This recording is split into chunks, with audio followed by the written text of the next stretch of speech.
మీ తెలుగు నేస్తం Telugu stop app వెంటనే play store, app store లో డౌన్లోడ్ చేసుకోండి. ప్రతిక్షణం అన్ని తెలుగు వార్త విశేషాలతో పాటు మీ లోకల్ ప్రాంత వార్తలు కూడా సులభముగా తెలుసుకోండి. తెలంగాణ రాష్ట్రం ఏర్పడిన తర్వాత తొలిసారి అధికారంలోకి వచ్చిన కాంగ్రెస్ గత ప్రభుత్వం చేసిన అవకతవకలు బయటపెడుతుంది. 2014లో కేంద్రంలో కాంగ్రెస్ యూపీఏ ప్రభుత్వం ఉన్న సమయంలో తెలంగాణ ఏర్పడిన కానీ కాంగ్రెస్ అధికారంలోకి రాలేకపోయింది.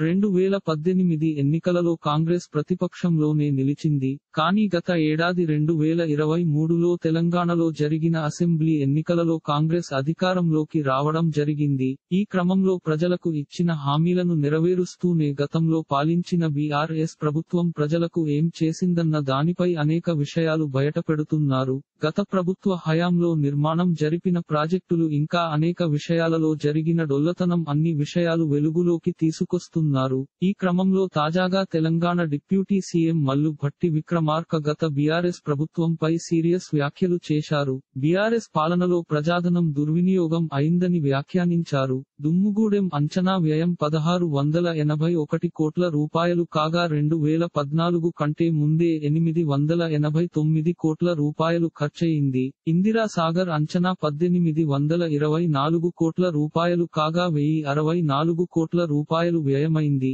ఈ ప్రాజెక్టులకు 1552 కోట్ల రూపాయలు ఖర్చు చేస్తే 4 లక్షల ఎకరాలకు నీరందేది. అయితే కేసీఆర్ సీతారామ ప్రాజెక్టు పేరిట ఇండియన్ రూపీ 18,500 కోట్లకు ఎసరు పెట్టారు అని విమర్శించారు. ఇలాంటి మరిన్ని తెలుగు వార్త విశేషాలు కోసం ఛానల్ కి సబ్స్క్రైబ్ చేసి గంట నొక్కడం మర్చిపోకండి.